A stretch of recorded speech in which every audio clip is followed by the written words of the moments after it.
देखिए क्या है ना कि आर्टिकल 14 जो है सबसे ज़्यादा इंक्लूसिव है, चूँकि ऑल पर्सन की बात करता है और उस ऑल पर्सन में इंडियन भी आ जाता है, फॉरेनर भी आता है और पर्सन्स मतलब लीगल पर्सन भी आता है। लीगल पर्सन्स क्या है अभी हम आगे डील करेंगे। इसके बाद आर्टिकल 21 जो है ये भी ऑल पर्सन की बात करते थे। ये दो सबसे ज़्यादा इंक्लूसिव है। ऑन द कंट्ररी जो आर्टिकल 30 है सबसे ज़्यादा एक्सक्लूसिव है। तो एक चीज़ ये ध्यान रखिएगा यहाँ पे, बेसिकली यूपीएससी पूछ सकता है कि ऐसा क्यों कहा गया है ना, तो मैं आपको बताता हूँ।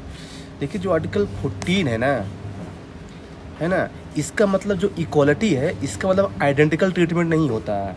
कॉन्स्टिट्यूशन जो है ना क्लास लेजिस्लेशन को प्रोहिबिट करता है, बट रीजनेबल क्लासिफिकेशन को अलाउ करता है।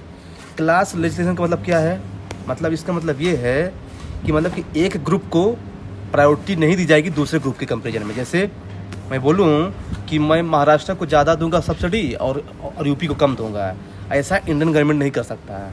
इसे बोलते हैं क्लास लेजिस्लेशन। हाँ, लेकिन क्या रीजनेबल क्लासिफिकेशन कर सकता है, जैसे इंटेलिजेंस डिफरेंशिएशन। जैसे मैं बताऊँ, जैसे मान लीजिए कि students versus teacher, children versus adult. तो अब तो हमारे चिल्ड्रन को हमने अलग से प्रोटेक्शन दिया है, तो कोई एडल्ट बोले कि नहीं ये बात गलत बात है, नहीं ये गलत नहीं है, सही है, क्योंकि ये रीजनेबल क्लासिफिकेशन है। तो इसे बोलते हैं इंटेलिजिबल डिफरेंशिएशन। फिर सेकंड होता है रेशनल नेक्सस। रेशनल नेक्सस मतलब जानते क्या होता है कि the classification must relate logically to the objective of the law.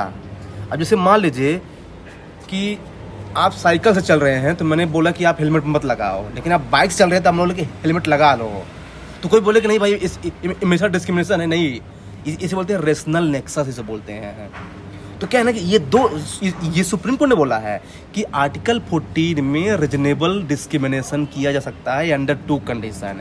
Intelligible differentiation की मतलब जो है कि चिल्ड्रन और एडल्ट, और फिर रेशनल नेक्सस है कि जो साइकिल से जा रहा है उसके लिए हेलमेट नेसेसरी नहीं है, पर जो 2 व्हीलर में जा रहा है बाइक में उसके लिए हेलमेट नेसेसरी है। तो इस कंडीशन में कहना है कि आर्टिकल 14 का वायलेशन नहीं माना जाएगा। ये चीज़ ध्यान रखिएगा।